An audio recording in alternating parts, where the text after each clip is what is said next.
আসসালামু আলাইকুম। দীর্ঘদিন পরে আপনাদের সামনে চলে আসলাম আরেকটা ভিডিও নিয়ে। ব্যক্তিগত কিছু সমস্যায় ছিলাম এবং আমার বাচ্চাটাও ঈদ থেকে অনেক অসুস্থ ছিল।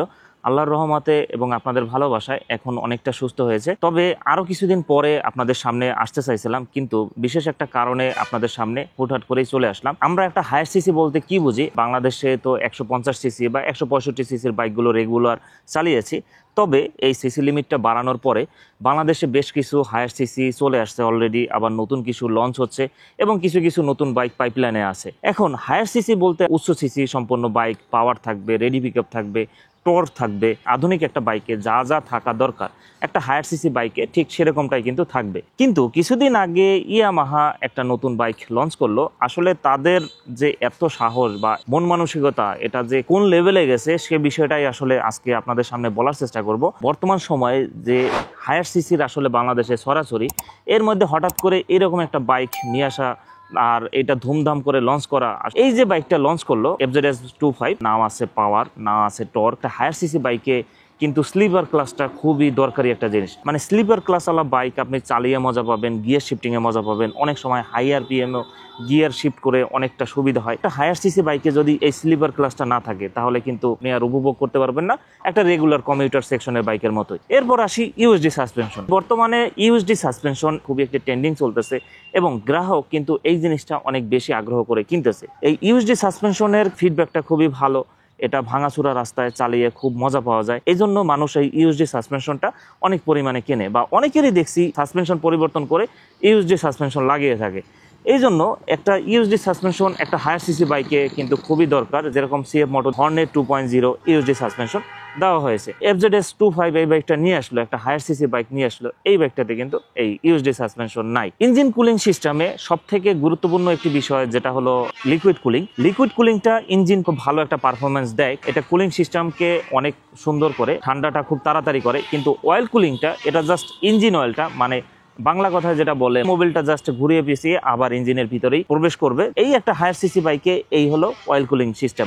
ইয়ামাহা ইউজার তারা যে মনে মনে একটা ক্ষোভ বা মনে মনে যে আগ্রহ থাকে, যেটা হলো বাইকের গিয়ার শিফটিং এবং মিটারটা একটু ভালো করে দেওয়ার। এফজেড সিরিজের যতগুলো বাইক আছে, এই বাইকগুলোর যে মিটারের দিকে তাকালে মনে হয় যে দুর্ভিক্ষর মতো, মানে তাদের যে রুচিটা এতটা নিম্নে ডিজাইনগুলো করে, তাদের আসলে রুচিটা এত খারাপ। এই এত বড় একটা বাইকে মিটারের ডিসপ্লেটা দেয় একটা বাটন ফোনের ডিসপ্লের মতো। বর্তমান যুগ পরিবর্তন হচ্ছে, যুগের সাথে সাথে কিন্তু টেকনোলজিটাও আপডেট হচ্ছে। আগে আমরা বাটন ফোন ইউজ করতাম, বাটন ফোনের পরে এখন আমরা অনেক বড় বড় ডিসপ্লেওয়ালা ফোনগুলো ব্যবহার করি। এই এফজেড সিরিজের যে কয়টা মিটার আছে, ভার্সন 2 এই মিটারটা বড়, কিন্তু তাও তেমন old technology. FZS version 3, version 4 এর মিটারটা বড় হলো, কিন্তু গিয়ার শিফটিংটা নাই। এই একটা হায়ার সিসি বাইকে, যেহেতু এটা 250 সিসি বাইক, এটা হায়ার সিসি বলা যায়। এই হায়ার সিসি বাইকটার মিটারটা সেই FZS ভার্সন 3 বাইকের মিটারটা দিয়ে রাখছে, যেটা ওই বাটন ফোনের ডিসপ্লের মতো। এই মিটারটাতে কোনো ধরনের গিয়ার ইন্ডিকেটরটা নাই। আসলে কি বলবো, যে FZS সিরিজ থেকে মনে হয় গিয়ার শিফটিংটা, মানে গিয়ারটা কিন্তু উঠেই দিছে এরকম মনে হইতেছে। কিন্তু না, ইন্ডিয়াতে কিছুদিন আগে FZS ভার্সন 4 এর নতুন একটি বাইক লঞ্চ হয়েছে। এই মিটারটাও কিন্তু খুবই সুন্দর, খুবই ভালো, দেখতেও কিন্তু খুবই ভালো লাগে এবং গিয়ার ইন্ডিকেটরটাও আছে। কিন্তু বাংলাদেশে যে সকল বাইক লঞ্চ হচ্ছে বা বাংলাদেশে যে সকল বাইক লঞ্চ করতেছে এই ইয়ামাহা এসিআই মোটরসের মাধ্যমে, এই বাইকগুলোতে কিন্তু এই গিয়ার শিফটিং বা গিয়ার ইন্ডিকেটর নাই। গিয়ার ইন্ডিকেটরের প্রয়োজনীয়তা কি? এখন যারা একজন প্রফেশনাল রাইডার তাদের গিয়ার ইন্ডিকেটরের প্রয়োজন হয় না, কিন্তু যারা একজন নতুন রাইডার বা যারা এর আগে কখনো বাইক চালায় নাই, তাদের আসলে গিয়ার ইন্ডিকেটরটা কিন্তু খুবই দরকারি হয় বা খুবই প্রয়োজন মনে হয়। FZ সিরিজ যে সকল বাইকগুলো বাংলাদেশে নিয়ে আসতেছে, এই একটা বাইকেও গিয়ার ইন্ডিকেটর তারা দিচ্ছে না। এখন কি জন্য দিচ্ছে না, কেন দিচ্ছে না, এটা একমাত্র তারাই ভালো জানে। এরপরে আরেকটা বিষয় যেটা হলো কুইক শিফটার এবং ট্রাকশন কন্ট্রোল। এখন কুইক শিফটারটা কিন্তু খুবই একটা ভালো কাজ করে। যারা R15M বা এই বাইকগুলো ব্যবহার করে থাকে, এইসব বাইকে কিন্তু কুইক শিফটার থাকে। এখন কুইক শিফটারটা কি, অনেক সময় যারা একটু রেসিং করে, মানে যারা একটু ওভার স্পিডে বাইক রাইড করে, অনেক সময় কিন্তু গিয়ারটা ক্লাচ ধরলে অনেক সময় গাড়ি স্লো হয়ে যায়। তাই কুইক শিফটারটা আসলে সেটাকেই বলা হয়, আপনি ক্লাচ ছাড়া গিয়ারটা শিফট করতে পারবেন। এখন এই সুবিধাটা বা এই ফ্যাসিলিটিটা কিন্তু থাকাটা একটা হায়ার সিসি বাইকে খুবই জরুরি একটা বিষয়। কারণ হায়ার সিসি বাইকের টর্ক বেশি থাকবে, স্পিড বেশি থাকবে, রেডি পিকআপ বেশি থাকবে। তাই এটার যদি গিয়ার শিফটিংটা যদি ওইভাবে স্মুথ করা হয়, এই কুইক শিফটারটা ব্যবহার করা হয়, তাহলে কিন্তু এটার গিয়ার শিফটিংটা করে মজা পায়, মানে ক্লাচ ছাড়াই গিয়ারটা শিফট করা যায়। এরপরে আরেকটা বিষয় যেটা হলো এই ট্রাকশন কন্ট্রোল। এখন ট্রাকশন কন্ট্রোল FZS ভার্সন 4 বাইকটাতে দেওয়া আছে। যারা অনেক সময় সময় পাহাড়ে রাইড করেন বা বিভিন্ন ভাঙাচুরে রাস্তায় রাইড করেন, ট্রাকশন কন্ট্রোলটা সামনের চাকা এবং পিছনের চাকা দুইটা ব্যালেন্স করে তারপর চাকাগুলো ঘোরে। এরপর সব থেকে যে খারাপ বিষয়টা আমার লাগছে যেটা হলো 5টা গিয়ার। একটা হায়ার সিসি বাইকে 5টা গিয়ার, এটা কি কেউ মানা সম্ভব? আমি এই জিক্সার বাইকটা ব্যবহার করে থাকি অনেক সময়, মানে 5টা গিয়ার ফালানোর পরও আমি অনেক সময় গিয়ার খুঁজি, কারণ বাইকে যেরকম পাওয়ার প্রডিউস করতেছে, বাইকে যেরকম টর্ক করতেছে, বাইকে যেরকম মানে স্পিডটা উঠতেছে, ও চাচ্ছে মানে আরেকটা গিয়ার থাকলে আমার সুবিধা হতো। সেক্ষেত্রে আমি একটু যদি হায়ার সিসি বাইকে যাই, এখন হায়ার সিসি বাইকে গেলে কিন্তু আমার 6টা গিয়ার কিন্তু খুবই দরকারি হয়। এখন 125 সিসিতেও 5টা গিয়ার ব্যবহার করে, 150 সিসিতেও 5টা গিয়ার ব্যবহার করে, আর এই 250 সিসিতে গিয়েও যদি আমার ব্যবহার করা লাগে, এটা আসলে নিজের কাছেই খারাপ লাগে। এছাড়া আপনারা আরেকটা কথা বলতে পারেন, বাংলাদেশে তো আরো হায়ার সিসি বাইক আছে যেগুলোতে 5টা গিয়ার। 5টা গিয়ারওয়ালা আরেকটা বাইক আছে যেটা হলো N250 FZ সিরিজ, যেগুলো এগুলোতে এমনিতেই পাওয়ার কম, টর্ক কম, এগুলোতে 5টা গিয়ার চলে অনেকেই বলবেন, কিন্তু যখন আপনি একটু হায়ার সিসিতে যাব তখন কিন্তু আমার 6টা গিয়ার আমি কিন্তু ডিজার্ভ করি, বা 6টা গিয়ার কিন্তু আমি প্রয়োজনীয়তা মনে করি। এরপরে আরেকটা বিষয়, FZ25 এই বাইকটার টায়ারও কিন্তু সেরকম কোনো পরিবর্তন নাই। ওই সামনে 100 সেকশনের টায়ার, পিছনে 140 সেকশনের টায়ার, ভার্সন 3 বাইক থেকে সম্পূর্ণ নেওয়া হয়েছে, যা শুধু কুলিং সিস্টেমটা আর এই বডি কিট হালকা একটু পরিবর্তন আর প্রজেকশন হেডলাইট। আর সোশ্যাল মিডিয়াতে এই বাইকটা নিয়ে এত ধরনের আলোচনা এবং এই বাইকটা নিয়ে এত তর্ক বিতর্ক কোনো বাইকটা নিয়ে হয়েছে এখন পর্যন্ত আমার আসলে জানা নাই, এত কিছু দেওয়া হয় নাই। তারপরও এই বাইকটার যে দাম অন্য অন্য হায়ার সিসি থেকে অনেক অনেক বেশি। বাংলাদেশে আরও কিছু হায়ার সিসি বাইক চলে আসছে, যদি না আসতো তাহলে এই বাইকটার দাম মিনিমাম 6 থেকে 7 লাখ টাকা বা এরও বেশি চলে যেত।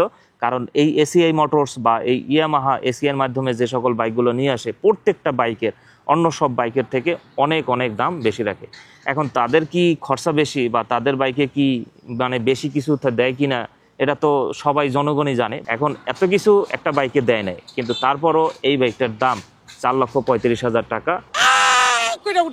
এই দামটা নিয়ে সব থেকে বেশি আলোচনা এত বেশি হচ্ছে। আর FZ2 বাইকের সাথে যদি কেউ একটা ছবি তুলে ফেসবুকে পোস্ট দেয়, মানুষের হাহারিয়াডের মানে বন্যা বয়ে যায় এমন অবস্থা। মানে বাইকের দাম কেউ মানতে চাচ্ছে না, কারণ বর্তমানে যে সকল বাইক চলে আসছে বাংলাদেশে, যেরকম CF মোটো, রয়্যাল এনফিল্ড, তারপরে সুজুকি জিক্সার 250। জিক্সার যেহেতু আমি নিজে ব্যবহার করি, এই বাইকগুলোতে যেরকম টর্ক দেওয়া হয়েছে, যেরকম রেডি পিকআপ দেওয়া হয়েছে, অনেকে এটা নিয়ে অনেক কথাবার্তায় বলছেন। কিন্তু এখন যে ইয়ামাহা FZ সিরিজ যে বাইকটা লঞ্চ করলো, এখন এই বিষয়ে আপনারা কি বলবেন? মানে এই 4,35,000 টাকায় কে কিনবেন? এটা হলো আপনাদের ব্যাপার। বাইকটা চালানোর মতো ওইরকম সুযোগ সুবিধা হয় না, কারণ কোম্পানি একটা বাইক যখন লঞ্চ করে তার আগে বাংলাদেশে কিছু বড় বড় ব্লগার আছে, টাকা পয়সা নিয়ে ব্লগ করে থাকে, তাদের রিভিউগুলো দেখলে আসলে বোঝা যায়। আমরা যেহেতু একটা অনেস্টলি রিভিউ দেওয়ার চেষ্টা করি, কিন্তু এই বড় বড় যারা ব্লগার আছে তারা কিন্তু এইগুলো দেয় না। বাইক তো পাই, বাইকের সাথে আরো কিছু পায় যেটা আসলে মনে হয়, কারণ তাদের রিভিউ দেখে এইভাবে আসলে মনে হচ্ছে না। কারণ FZ25 এই বাইকটা নিয়ে তারা যত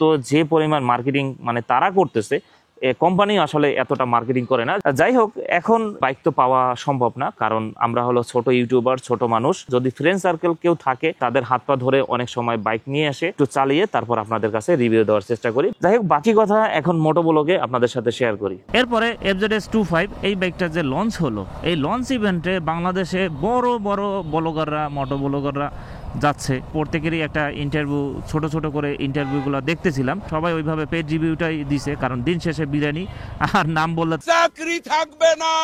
সবাই একটা কথাই বলতেছে, যেটা হলো কমফোর্ট। আরে ভাই, কমফোর্টের যদি দরকারই হয় তাহলে আমি হায়ার সিসিতে কেন যাব? তাহলে আমি একটা 25 সিসি কিনলেই তো হয়ে যায়।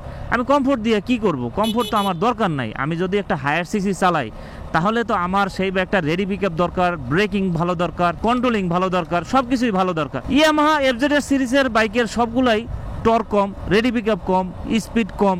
এখন সেগুলোর কন্ট্রোলিং, সেগুলোর ব্রেকিং তো ভালোই হবে। আমার জিক্সারের কথাই আমি বলি, আমি যদি এটা 80-তে গিয়ে ব্রেক করি আর 120-এ যাইয়ে যদি ব্রেক করি, দুইটা ব্রেক কি এক হবে? আপনারা এই জিনিসটা বুঝেন। 4,35,000 টাকা দিয়ে কমফোর্ট কিনবো শুধু, আর কোনো কিছু দরকার নাই। 3 থেকে 4 বছর আগেই ডিসকন্টিনিউ হয়ে গেছে।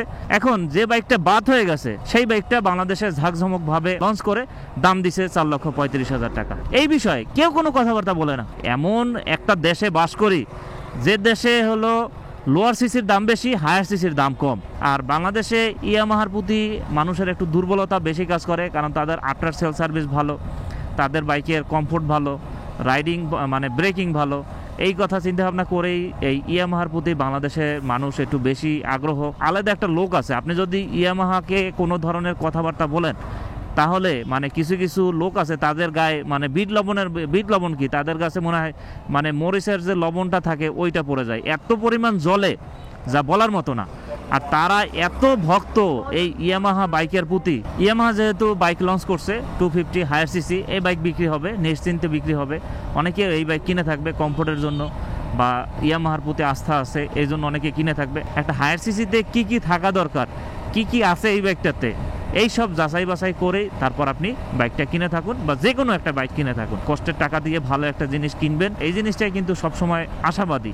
যাই হোক, আজকে অনেক কথাবার্তাই বলে ফেললাম। যদি ভিডিওটা ভালো লাগে অবশ্যই লাইক কমেন্ট শেয়ার করবেন আর অবশ্যই চ্যানেলটি সাবস্ক্রাইব করে পাশে থাকবেন। আপনাদের সাথে দেখা হবে পরবর্তী কোনো নতুন ভিডিওতে, নতুন কোনো বিষয়। সবাইকে আসসালামু আলাইকুম।